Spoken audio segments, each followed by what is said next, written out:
겠고요. 하나님 말씀 보겠습니다. 누가복음 24장 44절부터 49절까지의 말씀입니다. 신약성경 누가복음 24장 44절부터 49절까지의 말씀, 우리 다 한음성으로 합독하시겠습니다. 시작. 또 이르시되 내가 너희와 함께 있을 때에 너희에게 말한 바 곧 모세의 율법과 선지자의 글과 시편의 나를 가리켜 기록된 모든 것이 이루어져야 하리라 한 말이 이것이라 하시고, 이에 그들의 마음을 열어 성경을 깨닫게 하시고, 또 이르시되 이같이 그리스도가 고난을 받고 제3일에 죽은 자 가운데서 살아날 것과 또 그의 이름으로 죄 사함을 받게 하는 회개가 예루살렘에서 시작하여 모든 족속에게 전파될 것이 기록되었으니 너희는 이 모든 일의 증인이라. 볼지어다 내가 내 아버지께서 약속하신 것을 너희에게 보내리니 너희는 위로부터 능력으로 입혀질 때까지 이 성에 머물라 하시니라. 아멘. 부활하신 주님은 거룩한 목적을 가지고 제자들에게 찾아오셨고 또 우리를 대하십니다. 무엇보다도 주님은 제자들이 하나님의 거룩한 목적을 보기를 원합니다. 하나님의 거룩한 목적을 깨닫기 원하고, 그래서 제자들의 삶이 하나님의 거룩한 목적에 집중되고 초점이 맞춰지기를 주님이 원하셨습니다. 그래서 주님은 제자들의 마음을 열어 성경을 풀어주셨습니다. 성경을 풀어주심으로 마음을 뜨겁게 하셔서 하나님의 거룩한 목적 앞으로 나아오도록 하셨고, 그들의 중심이 하나님의 거룩한 목적에 머무를 수 있도록 하셨습니다. 오늘은 주님의 제자와 우리들을 향한 하나님의 거룩한 목적을 살펴보면서 은혜를 나누고자 합니다. 먼저 생각해 볼 것은, 하나님의 거룩한 목적은 하나님의 사랑을 발견하고 깨닫는 것입니다. 그리고 하나님의 사랑을 누리는 것입니다. 그것이 우리를 향한, 제자들을 향한 하나님의 거룩한 목적입니다. 자, 하나님의 목적, 하나님의 비전은 세상을 사랑하는 것입니다. 그래서 우리가 잘 알고 있습니다만 요한복음 3장 16절은 하나님이 세상을 이처럼 사랑하사 독생자를 주셨으니 이는 저를 믿는 자마다 멸망치 않고 영생을 얻게 하려 하심이니라. 그렇게 말씀하셨습니다. 하나님이 하시는 가장 중요한 목적, 가장 중요한 거룩한 일은 세상을 사랑하는 것입니다. 세상을 사랑하는. 여러분, 안 믿는 사람들이라고, 하나님을 모르는 사람들이라고, 말씀대로 살지 않는다고, 올바르게 살지 않는다고 그들을 정죄하고 미워하는 것이 아니라, 그럴지라도 죄인 되었을 때, 원수 되었을 때 우리를 사랑하여 십자가를 지신, 이 땅에 오시고 십자가를 지신 그 주님, 그 하나님의 마음을 아는 것, 그것이 중요한 것입니다. 그 하나님의 마음은 세상을 사랑하는 것입니다. 세상을 사랑하여 하나밖에 없는 독생자를 주셨고, 그 하나밖에 없는 독생자를 사형틀에 내어주신 그 하나님의 사랑을 아는 것이 하나님의 거룩한 목적인 것입니다.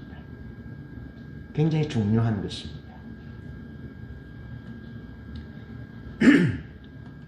여러분, 하나님이 세상을 사랑하는 것이 하나님의 목적이라면 제자들의 목적도, 우리들의 목적도, 교회의 목적도 세상을 사랑하는 것이어야 합니다.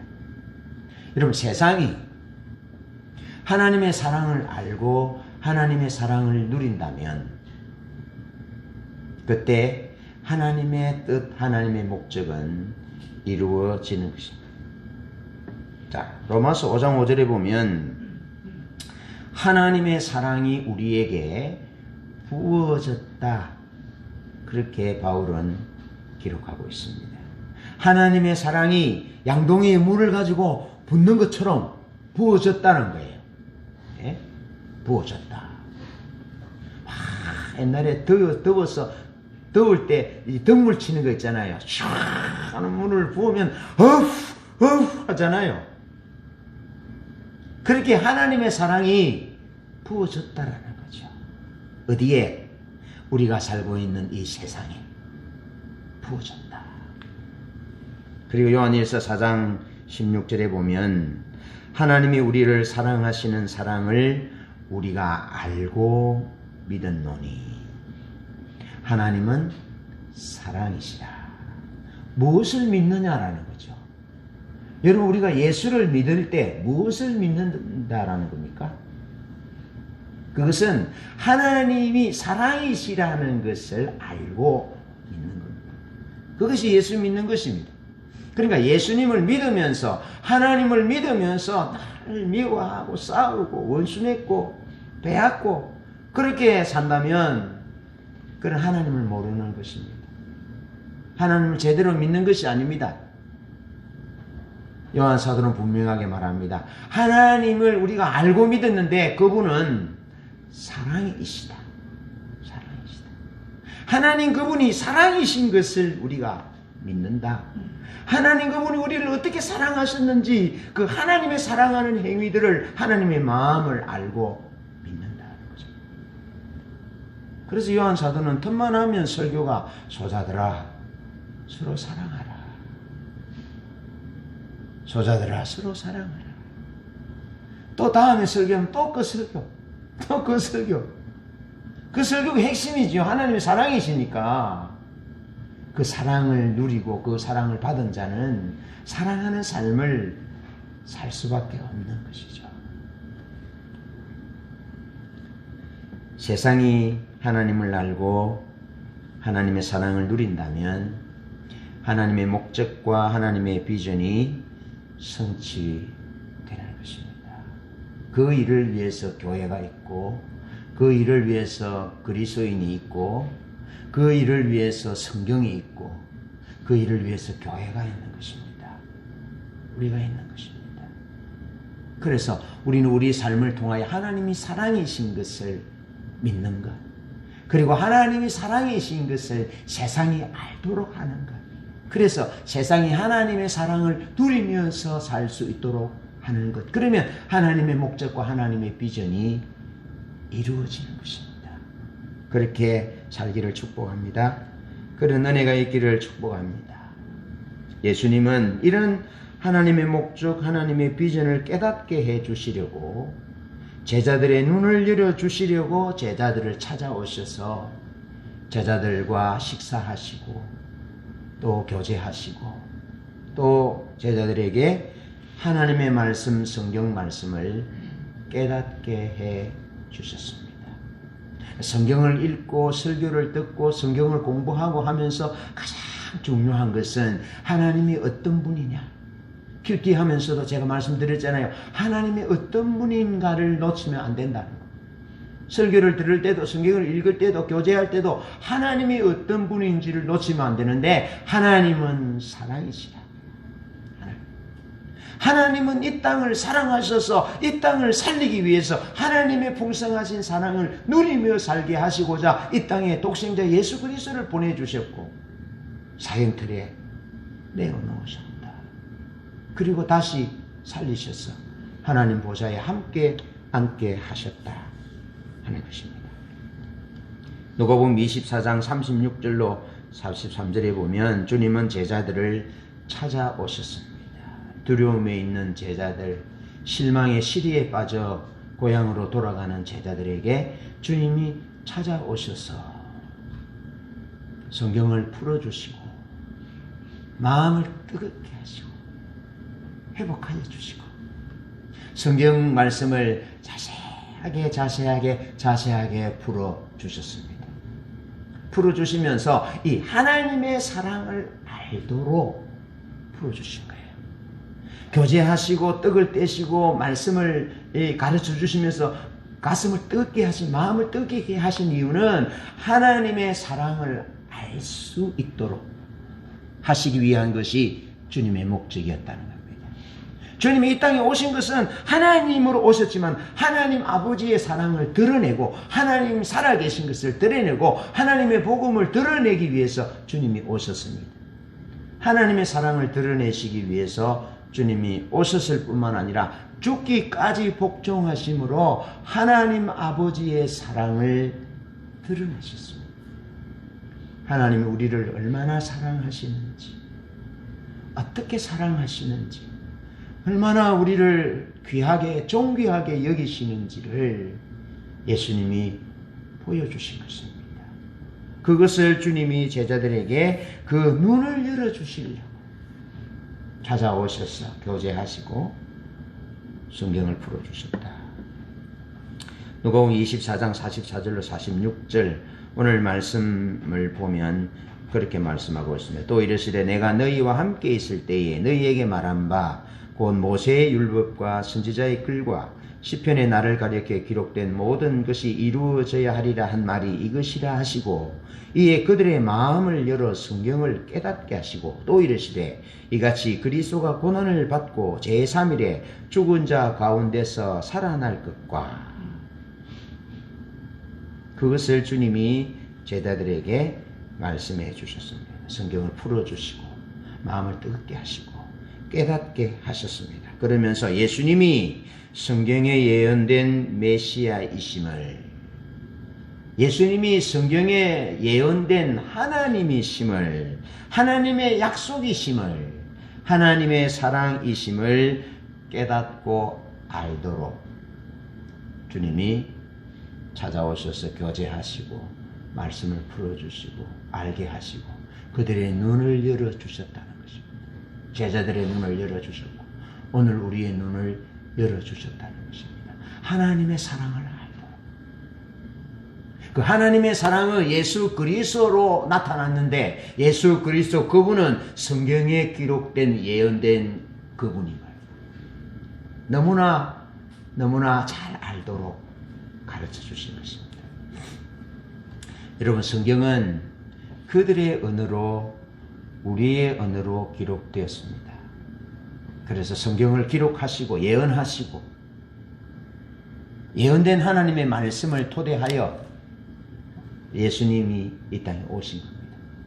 그래서 예수님이 하나님이 세상을 얼마나 사랑하셨는지 보여주는 증표인데 그분이 예수님인데 그 예수는 성경에 기록된 그대로의 메시아고 하나님이시며 하나님의 아들이시며 하나님이 우리를 얼마나 사랑하시는지 하나님이 너희를 이렇게 사랑한다라는 표정으로 증표로 우리에게 오신 분임을 예수님이 자세하게 설명하셨다.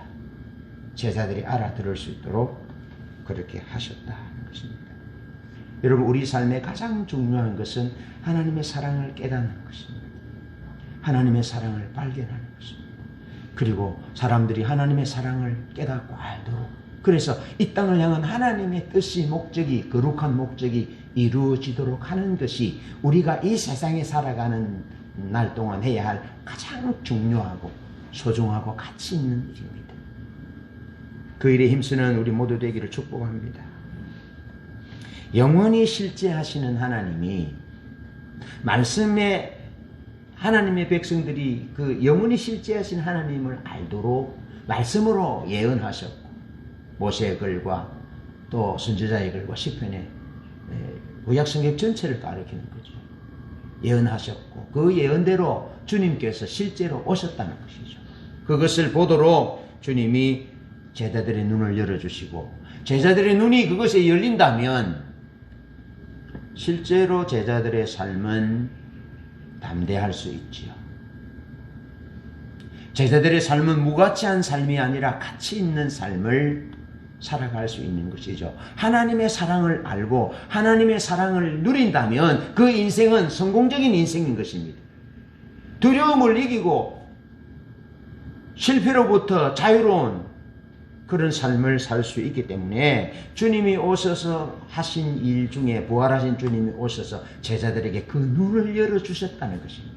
하나님의 사랑을 알고 하나님의 사랑을 누리다. 여러분, 우리가 이 땅에서 예수 믿고 살아가는 삶 가운데 하나님의 은혜와 축복은 하나님의 사랑을 아는 것입니다. 하나님의 사랑을 누리는 것입니다. 그럼 하나님의 사랑을 알면 삶이 달라집니다. 눈빛이 달라집니다. 목적과 목표가 달라지게 되어 있습니다. 그리고 그 삶은 하나님의 사랑을 누리기 때문에 자유한 삶을 살 수 있습니다. 행복한 삶을 살 수 있습니다. 승리하는 삶을 살 수 있습니다. 예수님의 사랑을 세상에 나누는, 그래서 세상으로 하여금 하나님의 사랑을 누리면서 살 수 있도록 하는 그 삶을 살 수 있는 것입니다. 여러분, 성령님이 가장 큰 역사는 무엇이겠습니까? 성령님의 가장 큰 역사는 산을 무너뜨리고 바위를 부수고 그런 것이 아닙니다. 성령님의 가장 큰 역사는 하나님이 사랑이시라는 것을 계시하는 것입니다. 그것이 가장 큰 성령님의 역사입니다. 우리 마음에 하나님의 사랑을 알게 됐다. 예수 그리스도의 십자가를 통해서, 부활을 통해서 하나님의 사랑을 내가 알게 되었다. 하나님의 은혜를 잊게 되었다. 그렇다면 성령 하나님의 가장 큰 계시를 받은 사람, 그가 우리입니다. 여러분, 저는 그런 큰 계시를, 가장 큰 계시를, 가장 확실한 계시를 받은 사람, 여러분도 그런 사람입니다. 그래서 감사한 것이죠. 하나님의 사랑을 아는 것, 하나님의 사랑을 깨닫는 것, 하나님의 사랑을 받아 누리는 그것이 하나님의 거룩한 목적이라고요. 이 세상을 향한 목적이고, 제자들을 찾아오신 목적이고, 우리를 찾아오신 목적인 것입니다. 그래서 헨리 블랙가비 목사님 그렇게 말하잖아요. 하나님의 사랑을 토대로 하여 나는 내 현실을 볼 것이다. 외동딸 캐리가 암이 걸렸는데, 보통 사람들은 하나님 왜 이러십니까? 왜 내게 이런 환난을 주십니까? 왜 내게 이런 역경을, 어려움을 주십니까? 내가 믿음으로 살고 하나님의 영광을 위해 사는데 왜 내게, 왜 그렇게 하나님을 향하여 원망합니다. 그런데 헨리 블랙가비 목사님은 십자가를 통하여만 내 현실을 보겠다. 하나님의 사랑의 관점을 통해서만 내 삶을 보겠다. 하나님 지금 무슨 일을 행하고 계십니까? 그러면서 하나님 그분의 사랑은 변함없는 사랑이라고, 하나님 그분은 한 번도 나를 실망시키지 아니하셨다고, 하나님이 십자가에서 계시된 하나님의 사랑의 관점으로 세상을, 내 딸 캐리의 암이 걸린 상황을, 내 처지와 형편을 볼 것이라고 담담히 고백하고 있습니다. 얼마나 은혜가 되는지 모릅니다. 여러분, 우리를 향한, 이 땅을 향한 하나님의 거룩한 목적은 하나님의 사랑을 발견하고 깨닫고 그리고 누리는 것입니다. 누리십시오. 하나님의 사랑을 누리십시오. 하나님의 사랑은 온 우주에 충만하십니다. 하나님의 사랑은 왜 아들을 사형틀에 내어놓기까지 우리를 사랑하신 불변의 사랑입니다. 그 하나님의 사랑을 알고 그 사랑을 누린다면 악한 자가 우리를 만지지도 못할 것입니다. 세상이 우리를 어떻게 할 수 없을 것입니다. 그 어떤 누구도, 그 어떤 상황도, 환경도, 그 어떤 일도 우리를 무너뜨릴 수 없을 것입니다. 하나님은 사랑이십니다. 하나님의 사랑이 우리에게 부은 바 되었습니다. 그래서 우리는 하나님의 사랑 덩어리입니다. 우리는 예수님 짤입니다. 두 번째로 우리가 생각해 볼 하나님의 거룩한 목적은 하나님의 말씀의 토대 위에 서는 것입니다. 제자들이 하나님의 말씀의 토대 위에 서는 것, 우리가 하나님의 백성들이, 하나님의 교회가 하나님의 말씀의 토대 위에 서는 것이 우리를 향한 하나님의 거룩한 목적입니다. 제자들을 향한 목적이고 우리와 교회를 향한, 이 땅을 향한 하나님의 목적입니다. 부활하신 주님께서 하신 중요한 일이 있는데요. 그것은 제자들을 찾아오셔서 제자들에게 하나님의 말씀을 풀어주신 것입니다.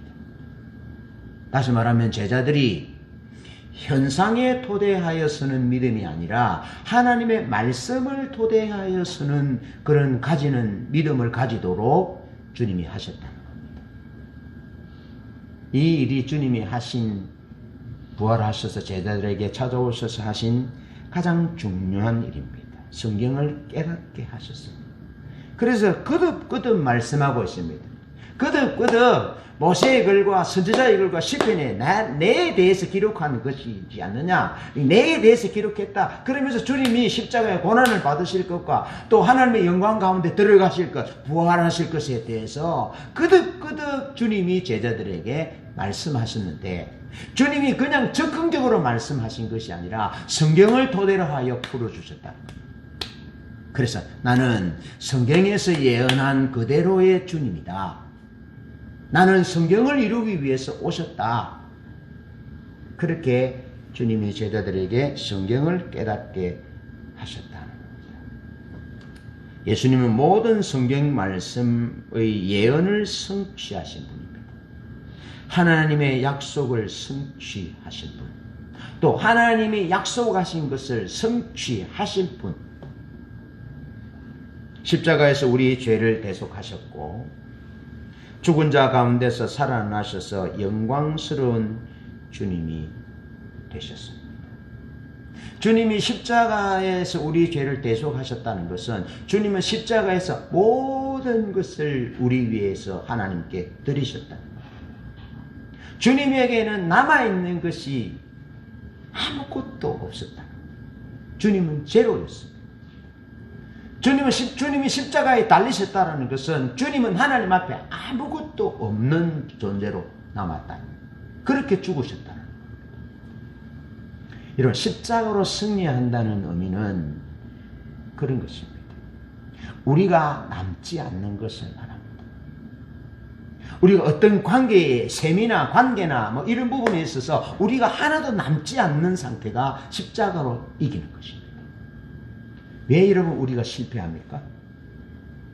우리가 왜 관계나 어떤 상황 가운데, 삶 가운데서 왜 우리가 실패합니까? 그것은 우리가 남아있기 때문에 그렇습니다. 나라는 것이 남아있기 때문에 그렇습니다. 조금이라도 나라는 것이 남아있고 세상적인 것이 남아있기 때문에 그렇습니다. 인간적인 것이 남아있기 때문에 그렇습니다. 그러나 그렇게 된다면 십자가로 승리할 수 없습니다. 주님의 십자가는 주님에게 있어서 남아있는 것이 단 하나도 없는 제로 포인트였습니다. 아무것도 없었습니다. 예수님은 우리를 그렇게 사랑하신 것입니다. 전 존재로 사랑하신 것입니다. 그렇게 십자가를 지시고 죽으셨고, 그래서 예수님을 살리시는 분도 예수님이 살아나는 것이 아닙니다. 완전히 제로 포인트로 끝나셨습니다. 그런 주님을 하나님 아버지와 성령 하나님이 살리셨다는 겁니다. 그것을 제자들에게 풀어주신 것입니다. 그러면서 제자들에게 너희도 십자가로 승리해야 된다. 십자가의 방법으로 싸워야 된다. 나의 방법, 내가 이긴 방법으로 싸워야 된다라고 우리에게 말씀하시는 것입니다. 그러니까 여러분, 우리가 십자가 앞에서 우리 자신을 죽는 것이죠. 십자가 앞에서 하나님의 뜻 앞에서 완전히 100% 죽으셨던 주님, 그 주님이 십자가가 바로 그것을 의미하는 것입니다. 그래서 우리가 주님을 따를 때 십자가의 예수를 따르는 것입니다. 여러분, 약할 그때가 강함이라는 것. 내게 있어서 아무것도 없는 제로 포인트가 될 때 그때 비로소 하나님이 일하신다는 것을 기억하세요. 그것이 하나님의 자원으로 사는 것입니다. 남편을 대할 때 나라는 것이 0.001%라도 있으면 그는 십자가로 승리할 수 없습니다. 주님의 십자가가 0.00001%도 자기가 없었다는 것, 완전히 자기는 제로 포인트였다는 것. 그래서 하나님의 자원으로 부활하셨다는 것입니다. 거기까지 가야 함을 주님이 우리에게 말씀하시는 것입니다. 십자가로 승리해야 한다. 그것이 십자가의 의미입니다. 이 땅에 많은 그리스도인들이 왜 넘어집니까? 왜 실족합니까? 왜 실패합니까? 사단에게 집니까? 그것은 자기 자원으로 싸우려 하기 때문에 그렇습니다. 주님은 자기 자원으로 싸우지 아니하셨습니다. 완전히 피와 물과 다 내어주셨습니다. 발가벗기우셔서 돌아가셨습니다. 주님은 제자들이 우리가 그런 삶을 살도록 성경 말씀을 풀어서 제자들에게 가르쳐 주셨다는 것입니다.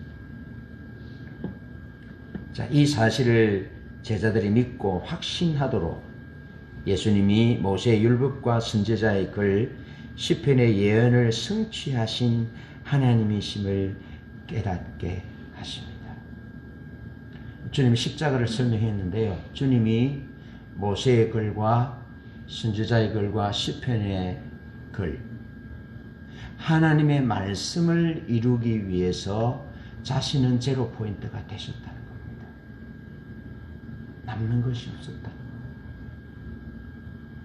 자기 것, 남기려 하는 것, 세상 기준과 가치로 남기려 하는 것 때문에 우리가 실패합니다.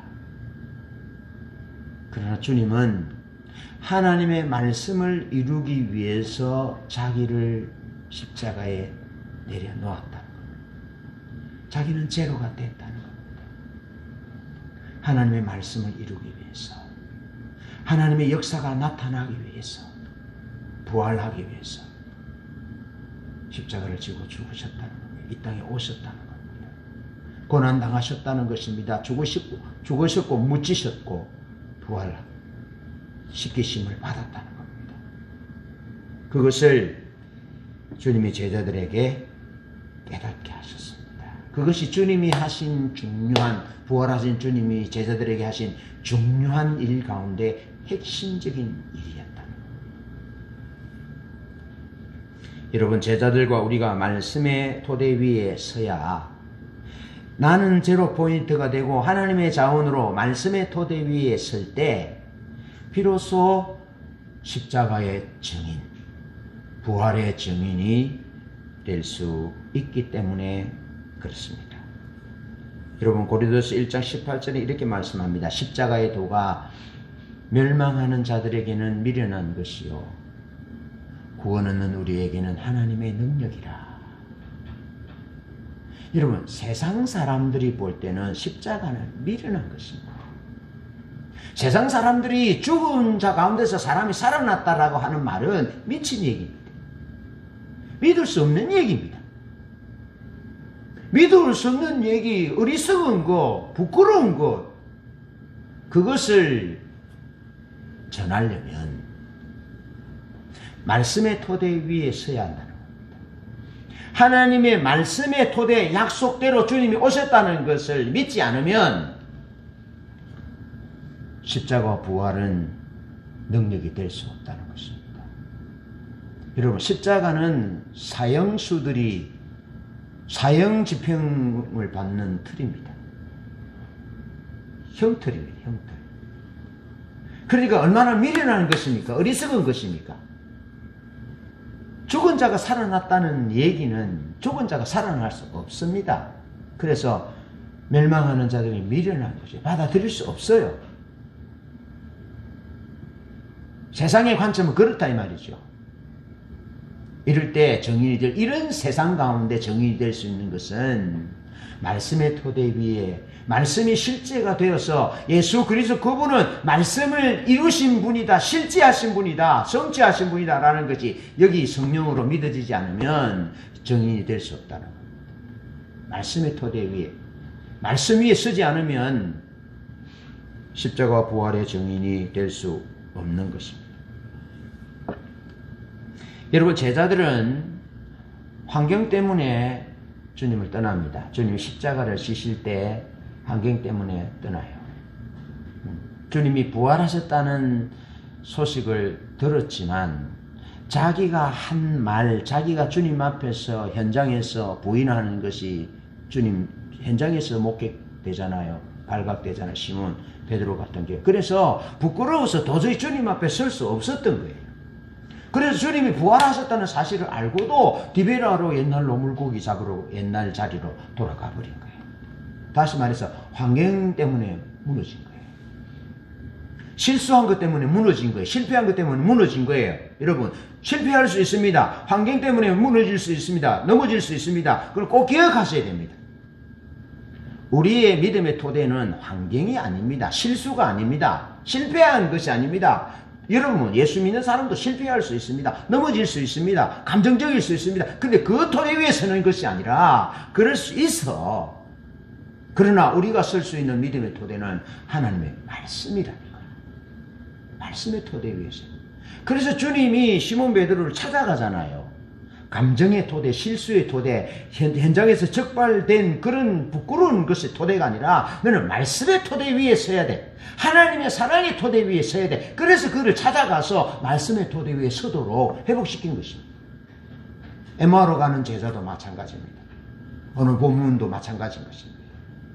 얼마든지 실패할 수 있고 환경 때문에 넘어질 수 있는 그런 상황인데, 그런 환경 때문에 넘어진다면 주님의 증인으로서는 불가능하다. 말씀의 토대 위에 서야 영원 불변의 진리이신 하나님의 말씀 1.1도 변함없는 말씀의 토대 위에 서야 주님의 증인이 될 수 있다. 십자가와 부활의 증인이 될 수 있다는 겁니다. 여러분, 증인이라는 그리스 말은 마르투스라는 말입니다. 마르투스라는 이 말에서 영어 순교자 마터, 순교자가 나왔습니다. 그러니까 증인과 순교자는 같은 어근을 가지고 있는 거예요.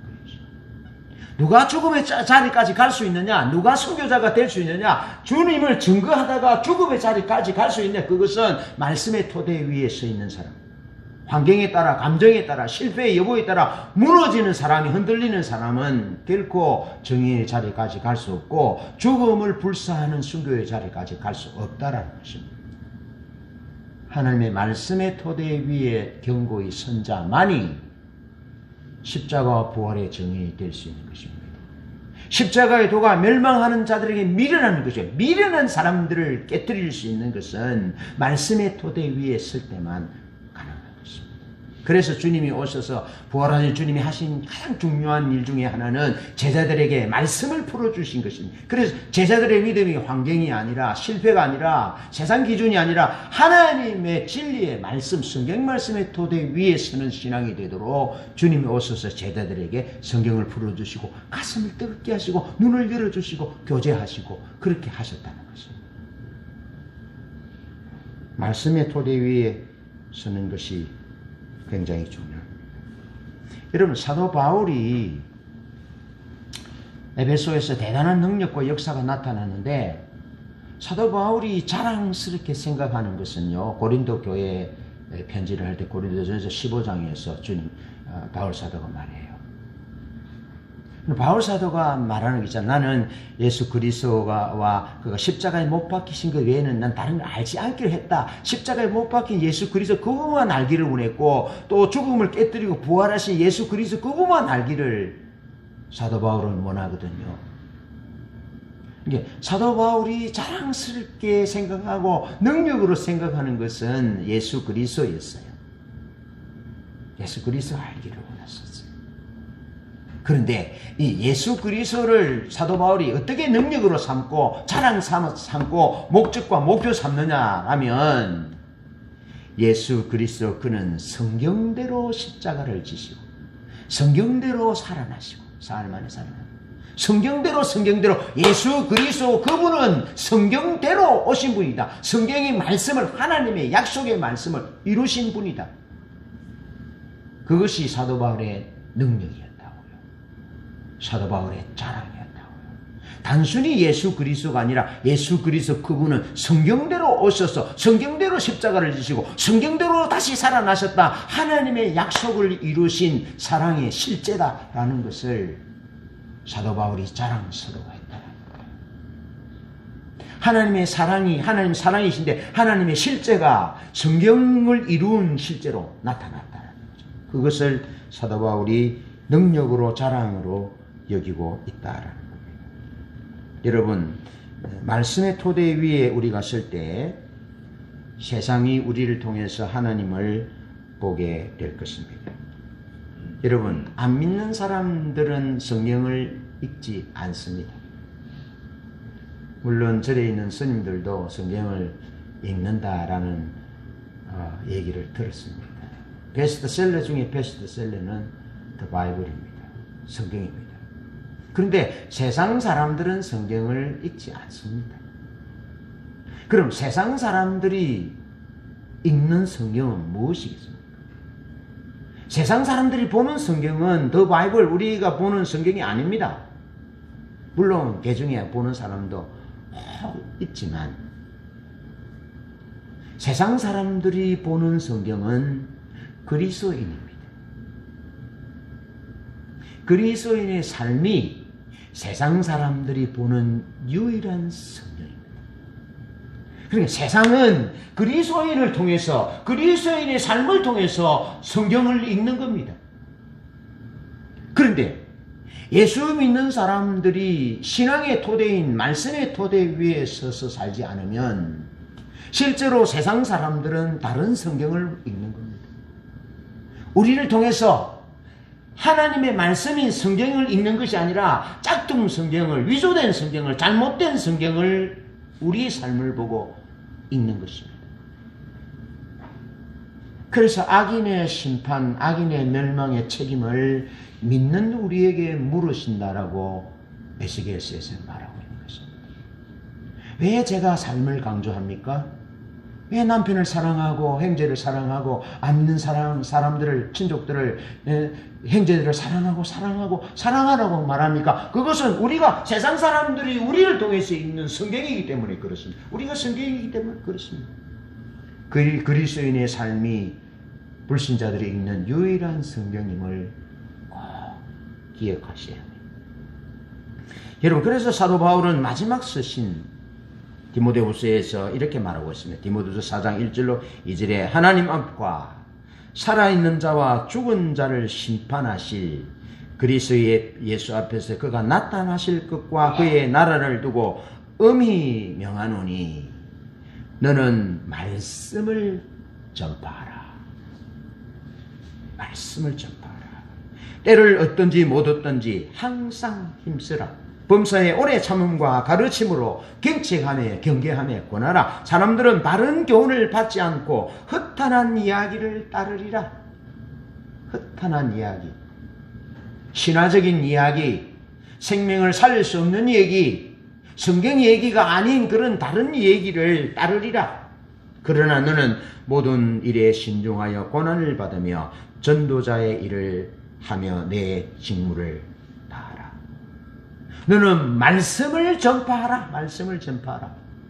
전파하는 말씀이 무엇입니까? 캐리그마 핵심 내용인데 예수 그리스도 그분은 하나님이신데 하나님의 사랑의 모습으로 우리에게 오셨고 십자가를 지셨고 제로가 되셨고 우리를 어떻게 사랑하셨는지를 보여주셨고 그리고 죽은 지 사흘 만에 부활하셔서 부활의 첫 열매가 되셨고 다시 오마 약속하시면서 성령을 약속하시고 하나님 나라 올라가셔서 하나님 보좌에 함께 앉아 계신다. 그 예수 그리스도 그분이 주님이시다.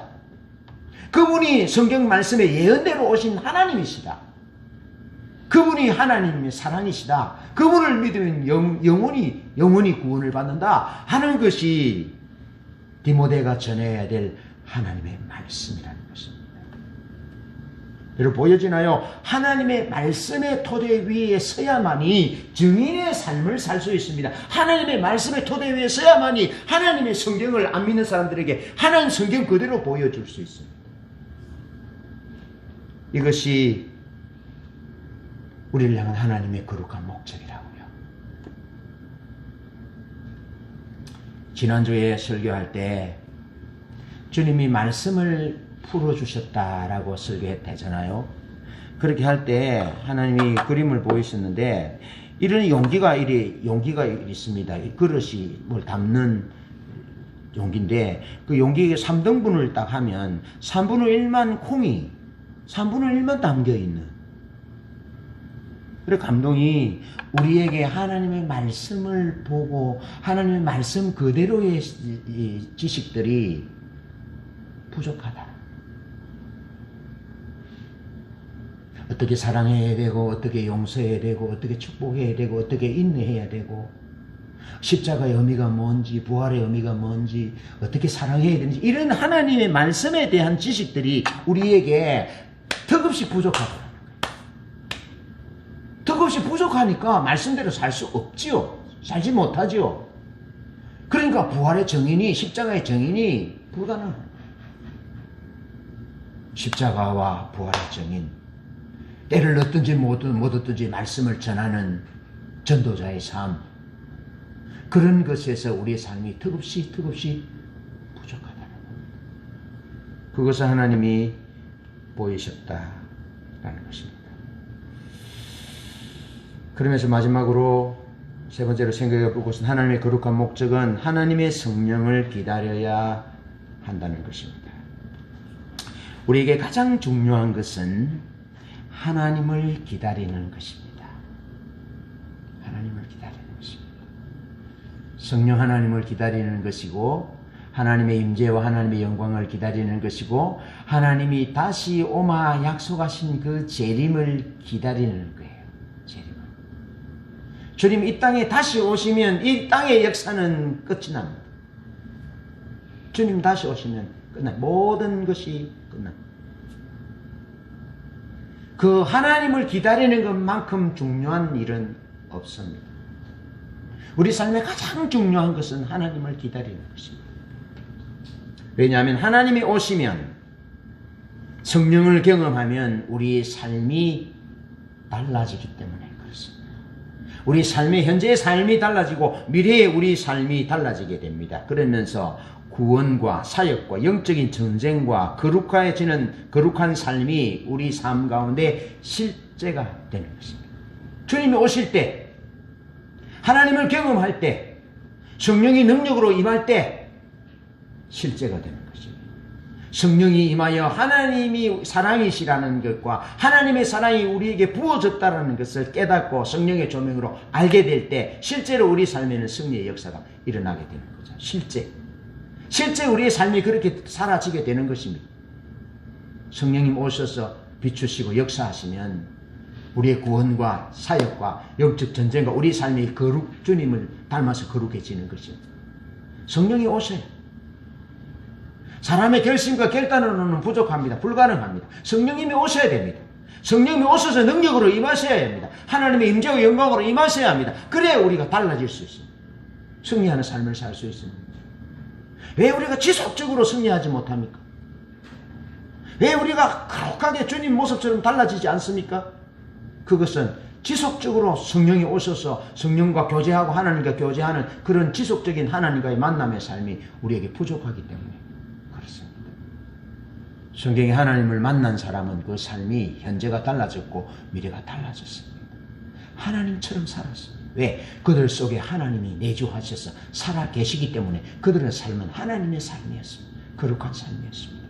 그런 삶을 주님이 우리가 살아가도록 하나님을 기다려야 하는 겁니다. 여러분, 사도 바울이 사도행전 9장에 보면 다메섹 도상에서 주님을 만나잖아요. 주님을 만나니까 그 삶이 완전히 180도 달라졌습니다. 사도행전 15장 19절에 베스도 총독 앞에 섰을 때 베스도가 그렇게 얘기합니다. 이 사람이 허물이 없다. 그 유대인들이 고소하는데 이 사람에게는 허물을 찾을 만한 것이 없다. 그러면서 단 한 가지를 딱 얘기한대요. 이 사람이 이렇게 결박된 것은 죽은 자가 살아났다는 얘기를 하는 것 때문에 결박된다. 그러니까 죽은 자가 살아났다는 그것을 믿고 그걸 얘기하자면 이 사람은 결박될 필요가 없다라는 얘기죠. 그러니까 사도 바울은 그가 결박된 이유는 예수 그리스도의 부활 때문에 결박됩니다. 부활하신 주님을 만난 후에 그 삶은 부활하신 주님에게 초점이 맞춰졌고 부활하신 주님을 증거하는 삶으로 맞춰졌다는 것입니다.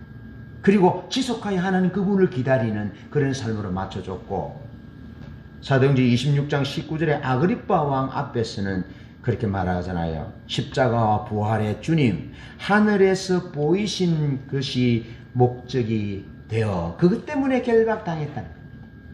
십자가와 부활 때문에 하나님의 사랑으로 말씀을 이루기 위해서 오신 살아계신 그분 때문에 그 주님을 다메섹 도상에서 만난 이후에 그것이 그의 결박이 되어서 살아가는 거죠.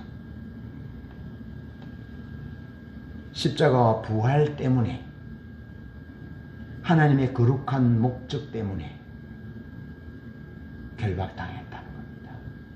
그것 때문에 살아간다는 겁니다. 살아있는 이유가 있다면 십자가와 부활, 살아계신 주님 때문에 살아간다는 거죠. 그러면서 다시 오실 주님, 그 주님을 신뢰하는 거죠.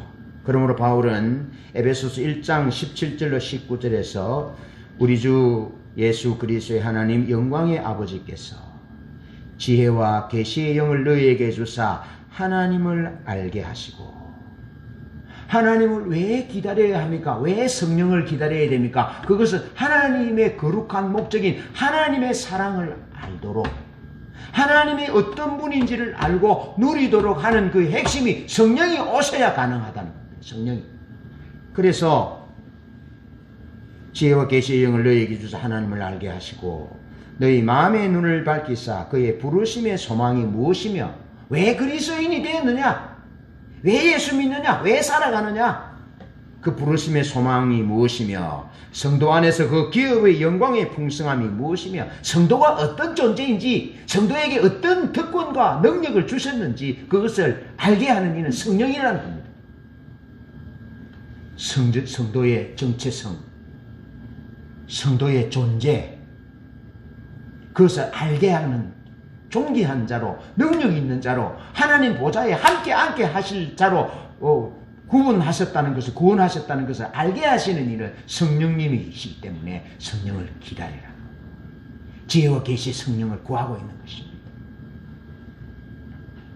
여러분, 주님께서 오늘 말씀하시잖아요. 누가복음 24장 49절에 위로부터 능력으로 입혀질 때까지 이 성에 머무르라. 머물라는 말은 하나님을 기다리라라는 말입니다. 기다리라. 성령을 기다리라. 머물라. 그래서 그 기다리잖아요. 성령을 기다리잖아요. 일주일 이내에서 10일 동안 전적으로 성령을 기다리잖아요. 왜 성령을 기다립니까? 성령이 오시면 예수 그리스도 그분이 하나님의 지혜인 것을 알기 때문에, 성령이 오시면 예수 그리스도 그분이 하나님의 의로우심을, 하나님 앞에 갈 수 있는 자격임을 알게 되는 거죠. 성령이 오시면 예수 그리스도 그분이 거룩하신 분이고 예수 그리스도 그분이 구원이심을 성령이 오시면 알게 된다는 것입니다. 그러면 그것을 알게 되면 눈이 열리게 되는 것입니다. 하나님 사랑을 누리게 되는 것입니다. 능력 있는 삶을 살게 되는 것입니다. 하나님이 제자들에게, 우리에게 주시기를 원하시는 그 삶을 당당하게 살아가는 것입니다. 여러분, 고린도전서 15장 6절에 보면 500여 형제에게 부활하신 주님이 나타나셨어요. 그런데 사도행전 1장 15절에 보면 오순절 마가다락방에 성령이 임할 때 120명만 거기에 남습니다. 380명은 없습니다. 380명은 뭐 했습니까? 380명은 하나님의 약속하신 성령을 기다리라. 능력으로 입혀올 때까지 기다리라. 이 성에 머무르라. 하나님을 기다리라. 하나님을 구해라. 하나님을 예배해라 하는 주님의 말씀을 들을 수가 없고 기다리지 못했다는 겁니다. 기다리지 못했어요. 그래서 380명은 그들의 삶 가운데 가장 중요한 결정적인 순간을 놓쳐버린 거예요. 가장 중요한 결정적인 순간을 놓쳐버렸다. 여러분, 우리 삶을 가능하게 하는 원동력은 성령입니다. 우리의 구원도, 우리의 사역도, 우리의 영적 전쟁도, 우리를 거룩하게 하는 것도 하나님 그분을 아는 것입니다. 성령입니다. 성령님이 오셔서 하나님 그분을 알게 할 때 그렇게 되는 것입니다.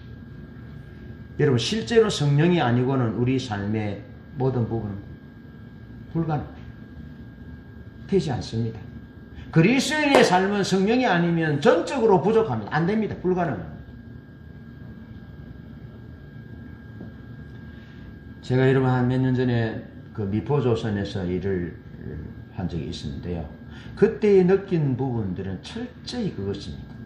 보면요, 큰 크레인이 크게 드러나르고 뭐 하고 큰 배를 만드는데요. 사람은요, 만들 수가 없어요. 예. 사람은요, 10만 톤 일이 되는 배를 사람은 만들 수가 없어요. 그런 기계들이, 그런 것들이 없으면 불가능해요. 성령이 오셔서 우리 가운데 은사와 능력으로 임하지 않으면 우리 삶은 불가능해요. 제자들의 삶은 불가능해요. 정인의 삶은 불가능해요.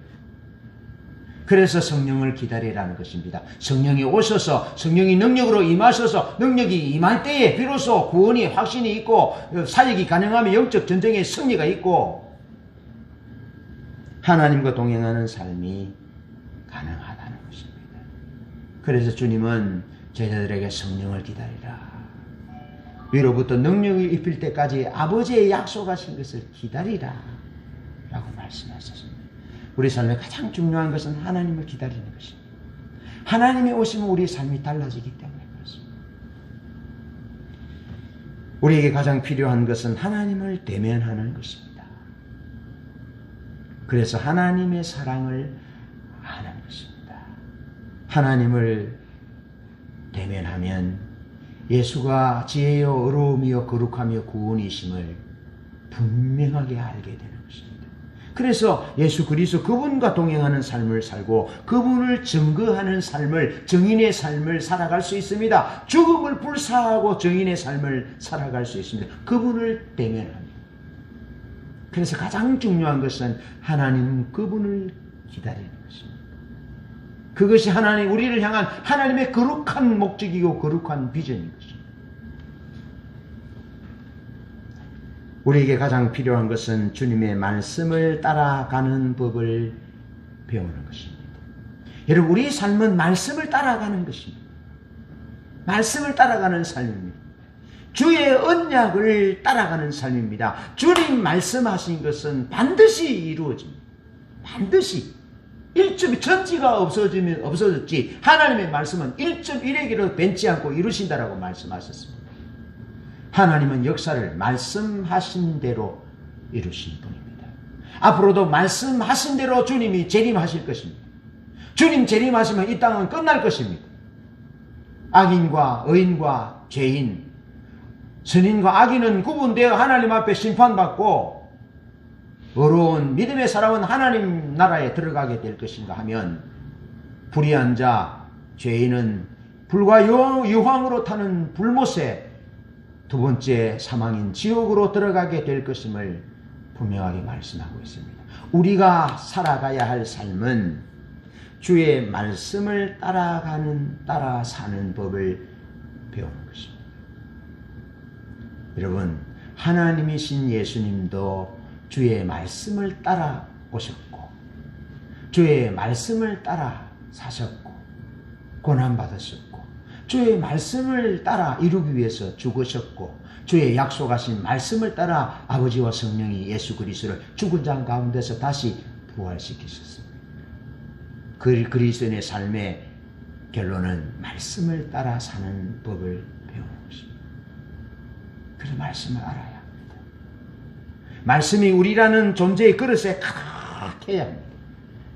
그래서 말씀을 따라 사셨던 주님처럼 우리가 말씀을 따라 사는 것이 우리의 삶이고, 그래서 우리가 말씀을 따라 제대로 말씀을 따라 살아갈 때에 안 믿는 사람은 우리를 통해서 성경을 읽는 것입니다. 아, 저렇게 사랑하는 것이구나, 저렇게 섬기는 것이구나, 저렇게 인내하는 것이구나, 저렇게 고난을 참는 것이구나, 저렇게 상관없는 사람도 기꺼이 위하여 죽어주는 것이구나 하는 것을 우리의 삶을, 성경을 따라가는, 말씀을 따라 사는 우리의 삶을 통해서 세상은 성경을 읽게 된다는 거죠. 말씀을 따라가야 하는 거죠. 우리 영어 선생님이 올해 새해 목표 3가지를 적으라 해서 그래 제가 그 세 가지 중에 하나는 올해 나는 성경을 3번을 읽으려고 그런다. 그래 했어요. 아침 저녁으로 읽고 있습니다. 낮에도 읽고 있습니다. 그래서 성경을 많이 읽어야 합니다. 설교를 들을 때도 집중하지 않으면 지나가 버려요. 무슨 얘기인지 지나가 버려요. 잠깐 집중 안 하면 지나가 버려요. 돼지가 하나, 둘, 3개 있잖아요. 그거 몰라요.